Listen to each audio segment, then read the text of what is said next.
आप इस powerful manipulative technique का यूज़ करके लोगों से अपना कोई भी काम करवा सकते हो। बस शर्त यह है कि आपको अपनी इच्छाओं के बारे में सोचना बंद करके उनकी इच्छाओं के बारे में सोचना शुरू करना होगा। हो सकता है कि अगली बार जब भी आप किसी को आपका कोई काम करने के लिए राजी करना चाहते हो तो ये मैनिपुलेटिव ट्रिक 100% वर्क कर जाए और वो बिल्कुल सारा ही काम आप ही के मुताबिक करे। बट इसके लिए आपको मैनिपुलेटर्स की साइकोलॉजी को समझना बहुत ही ज़्यादा ज़रूरी है। क्यों हमेशा ही मैनिपुलेटर्स लोगों से अपना काम निकलवा लेते हैं, उन्हें बुरी तरीके से यूज़ करते हैं, उनका फ़ायदा उठाते हैं। क्यों हमेशा ही लोग मैनिपुलेटर्स के जाल में फंस जाते हैं, इसके पीछे का रीज़न क्या है?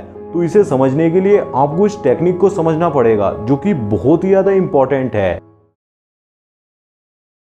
बट वीडियो को स्टार्ट करने से पहले एक छोटा सा डिस्क्लेमर है, कभी भी आप इस ट्रिक को लोगों को नुकसान पहुंचाने के लिए, नेगेटिव वे में या फिर ब्लैकमेल करने के लिए बिल्कुल भी यूज़ ना करें।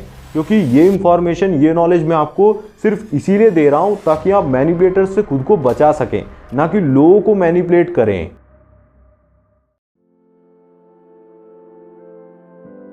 अब ये कहानी 25 साल के रॉकी नाम के एक लड़के की है जो कि अपनी गर्मियों की छुट्टियों में हर संडे फिशिंग करने जाता है, यानी कि मछलियां पकड़ने जाता है। अब पर्सनली तो उसे क्रीम और स्ट्रॉबेरी बहुत ही ज़्यादा पसंद है, लेकिन किसी अजीब रीजन की वजह से उसने ये देखा कि जो मछलियां हैं वो कीड़े खाना पसंद करती हैं। इसीलिए जब भी वो कभी मछलियां पकड़ने गया तो उसने कभी भी ये नहीं सोचा कि मुझे क्या चाहिए, बल्कि वो हमेशा यही सोचता था कि मछलियों को क्या चाहिए। उसने हुक में कभी भी स्ट्रॉबेरी या फिर क्रीम नहीं लगाई, इसकी बजाय उसने मछलियों के सामने एक कीड़े या फिर टिड्डे को लटकाया और कहा, क्या तुम इसे नहीं लेना चाहोगी? अब आप इस टेक्निक को लोगों को पकड़ने के लिए, उनसे अपना कोई काम निकलवाने के लिए यूज नहीं कर सकते क्या? एक सिंपल से कॉन्सेप्ट को समझो, हम क्या चाहते हैं, हमारी किस में रुचि है, उसके बारे में बात क्यों ही करें? क्योंकि उसमें किसी को भी दिलचस्पी नहीं है। हम जिस चीज़ में रुचि रखते हो, जरूरी नहीं है कि सामने वाला पर्सन उसी में रुचि रखता हो, उसी में दिलचस्पी रखता हो।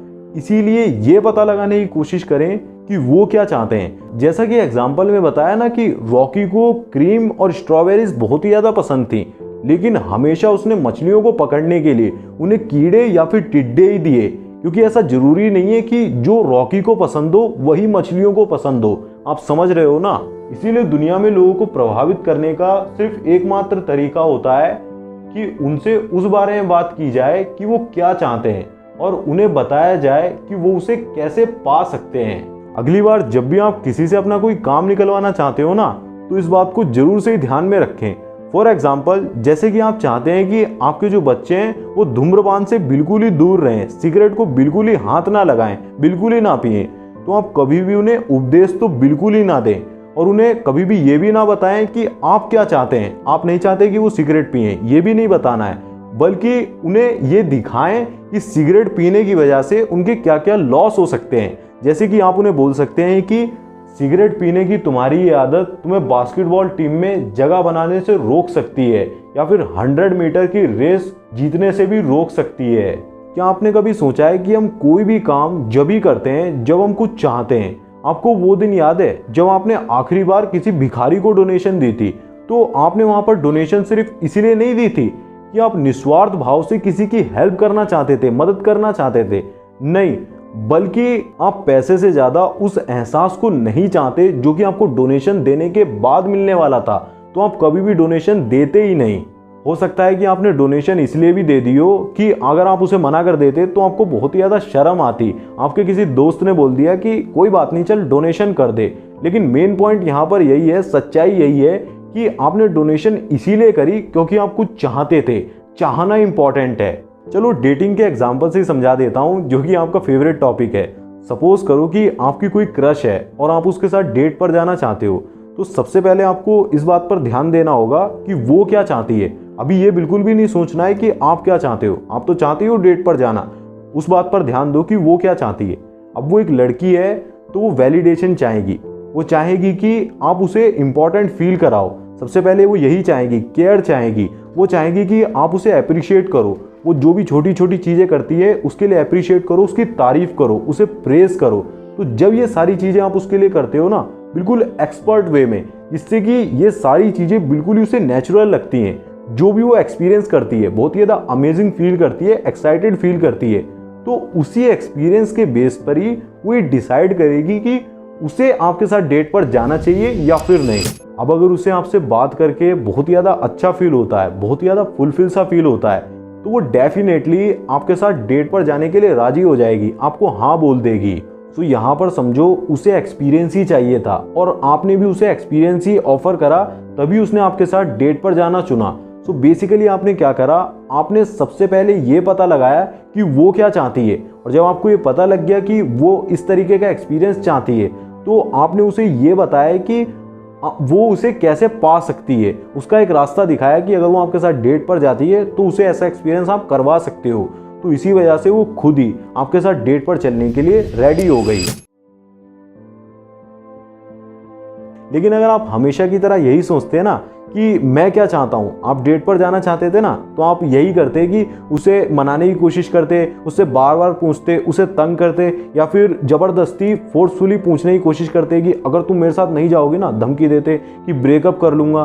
तो इससे काम कभी भी नहीं बनने वाला है, क्योंकि जो नेगोशिएशन होती है ना, वो हमेशा ही दोनों साइड के लिए विन विन सिचुएशन होती है, मतलब दो तरफा फायदे वाली नेगोशिएशन कहलाती है। अगर ऐसी नेगोशिएशन आप करते हो कि सिर्फ आप ही का फायदा हो रहा है, तो वो कभी भी आपकी डील सक्सेसफुल नहीं होगी।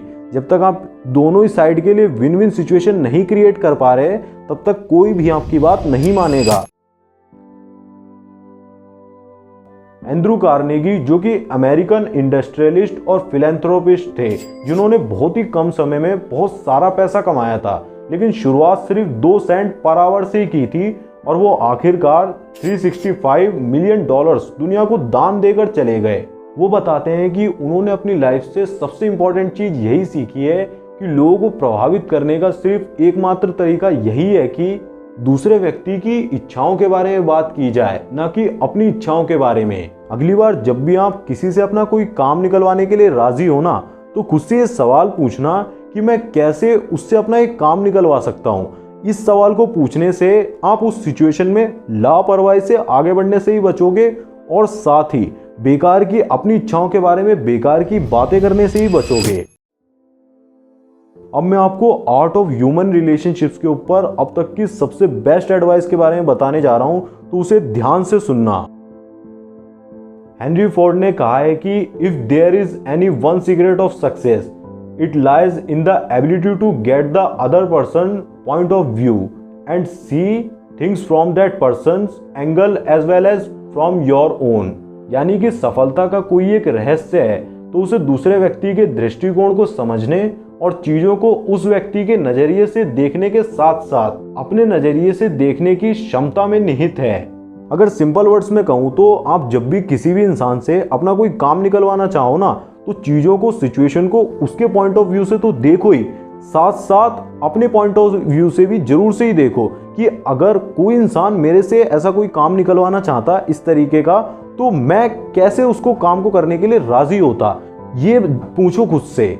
और इसी टेक्निक का यूज सारे सक्सेसफुल सेल्स पर्सन भी करते हैं। वो कभी भी ये नहीं सोचते हैं कि वो क्या चाहते हैं, बल्कि वो आपसे पूछते हैं, आपसे जानने की कोशिश करते हैं कि आप क्या चाहते हैं और उसे कैसे आप पा सकते हैं। उसके लिए वो आपको मार्ग दिखाते हैं, रास्ता दिखाते हैं। जैसे कि अगर एक स्मार्ट सेल्समैन को ये पता लगता है कि आप कुछ ही दिनों में एक बर्फीली जगह पर घूमने जाने वाले हो, तो वो आपको एक बेहतरीन तरीके के गर्म जो ग्लव्स होते हैं ना, वो बेच सकता है। जैसे कि वो आपसे बोलेगा कि मैं पिछली सर्दियों में उस जगह पर गया था, वहाँ पर सच में बहुत ही ज़्यादा ठंडी पड़ती है और मैं ग्लव्स तो लेकर गया नहीं था, कोई भी इक्विपमेंट नहीं ले गया था, तो मेरे हाथ पूरी तरीके से सुन्न हो गए थे। आप ये बेहतरीन तरीके के ग्लव्स जरूर से ही खरीद लो, क्योंकि वहाँ पर ज़बरदस्त ठंडी पड़ने वाली है। वहाँ पर आपको बिल्कुल भी ग्लव्स नहीं मिलेंगे, और ये कोई नॉर्मल ग्लव्स नहीं है, बल्कि इनके ऊपर लेदर की कोटिंग हो रखी है और साथ ही फेदर का काफ़ी सारा कपड़ा लगा हुआ है, जो कि आपकी अंदर बॉडी में सर्दी बिल्कुल भी नहीं जाने देगा। इस तरीके से वो आपको उसकी इंपॉर्टेंस के बारे में बताएगा, और ज़्यादातर चांसेस होते हैं कि आप उन हाई क्वालिटी ग्लव्स को खरीद ही लोगे, क्योंकि उसने आपके दिमाग में एक प्रॉब्लम क्रिएट करी, आपके दिमाग में समस्या बनाई भी और उसे सुलझाने के लिए सुझाव भी दे दिया, तो आप उसे खरीद लेते हो। क्योंकि हम जो ह्यूमंस होते हैं ना, वो हमेशा ही किसी भी चीज़ को खरीदना चाहते हैं और बेचे जाने से हमेशा ही बचते हैं। जब भी हमें ऐसा महसूस हो रहा होता है ना कि हम इसे सामने से खरीद नहीं रहे हैं, बल्कि जो सेल्स पर्सन है वो हमें इसे जानबूझकर ही बेच रहा है, तो कभी भी हम उस चीज़ को नहीं खरीदते हैं, कभी भी वो सेल्स की जो डील होती है ना वो सक्सेसफुल नहीं होती है। अगर आप इस वीडियो से ये छोटी सी बात भी समझ जाते हो ना, हमेशा ही लोगों से अपना काम करवाने के लिए चीज़ों को उनके पर्सपेक्टिव से, उनके नज़रिए से देखना भी बहुत ही ज़रूरी है। तो ये आपके करियर के लिए एक इम्पॉर्टेंट कड़ी हो सकती है, एक इम्पॉर्टेंट स्टेप हो सकती है, जो कि आगे चलकर आपको हर चीज़ में बहुत ही ज़्यादा हेल्प करेगी। अब इतने से भी आपका काम नहीं होने वाला है, आपको किसी से अपना काम निकलवाने के लिए उसके अंदर उसको लेकर क्यूरियोसिटी भी पैदा करनी होगी, जिससे कि वो खुद ही फैसला लेगा कि उसे आपका काम करना चाहिए। जैसे कि मान लो आप उसे डेट पर लेकर जाना चाहते हो, तो आप जिस भी जगह पर उसे डेट पर लेकर जाना चाहते हो ना, आपको इनडायरेक्टली उस जगह की अच्छाइयों के बारे में उसे बताना होगा। जैसे कि आप बोल सकते हो कि पिछले हफ्ते ही मेरे दोस्त और उसकी गर्लफ्रेंड उसी जगह पर घूमने गए थे, डेट पर गए थे। सच में बहुत ही ज़्यादा लाजवाब जगह है, वहाँ पर एक लेक है और वहाँ पर एक ऐसा स्पॉट भी है जहाँ से पूरा ही पार्क बहुत ही ज़्यादा क्लियरली दिखता है और वहाँ से सनसेट भी दिखता है। बहुत ही ज़्यादा अमेजिंग सी जगह है, लाजवाब सी जगह है। इस तरीके से ही आपको उस जगह के बारे में उसके दिमाग में क्यूरियोसिटी पैदा करनी होगी। और सच में अगर आपको उसके इंटरेस्ट के बारे में, क्या वो सोचती है, क्या वो चाहती है, उसके बारे में अगर थोड़ा बहुत भी पता है ना, और उसी के हिसाब से अगर आप जगह डिसाइड करते हो, तो ज़्यादातर चांसेस होंगे कि वो आपको डेट पर चलने के लिए हाँ ही बोल देगी। क्योंकि यहाँ पर फैसला आप नहीं कर रहे हो, आपने डिसाइड नहीं करा है, बल्कि वो उसके बारे में खुद ही सोच सोच के खुद ही फैसला लेगी और उसे ऐसा लगेगा कि हाँ, मैं ही तो डेट पर जाना चाहती हूँ। सो कॉन्क्लूजन यही है कि आप सिंपली यही पता लगाओ कि वो क्या चाहती है और सिंपली आप उसे अपनी इच्छाओं से, अपने डिज़ायर्स से कैसे जोड़ सकते हो। लेकिन ये सब आपको खुद ही करना पड़ेगा, इसके लिए मैं आपकी मदद बिल्कुल भी नहीं करूँगा, क्योंकि जब रिलेशनशिप आगे बढ़ेगा तो हर स्टेप पर मैं तो नहीं होऊंगा ना, आप होंगे। हमेशा याद रखें, सबसे पहले दूसरे व्यक्ति में बहुत सारी इच्छा जगाएं, बहुत सारी क्यूरियोसिटी पैदा करें। जो लोग ऐसा कर सकते हैं उनके साथ पूरी दुनिया होती है, लेकिन जो लोग ऐसा नहीं कर सकते हैं उन्हें हमेशा ही एकाकी मार्ग पर चलना पड़ता है, यानी कि उनके साथ कोई भी नहीं होता है। और अगर आप ये जानना चाहते हो ना कि हम कैसे पता लगा सकते हैं कि लोग चाहते क्या हैं, हम लोगों के माइंड को कैसे रीड कर सकते हैं, तो साइड वाली वीडियो पर क्लिक करके देख लो। छोटा सा ही वीडियो, काफ़ी ज़्यादा इंपॉर्टेंट है, वो आपके लिए बहुत ही ज़्यादा वैल्यूएबल होगा। मैं मिलूंगा आपसे उसी वीडियो में, तब तक के लिए जय श्री राम। अपना ध्यान रखें, खुश रहें। बाकी अगर आप किस टॉपिक पर वीडियो देखना चाहते हो कमेंट में बता सकते हो। धन्यवाद।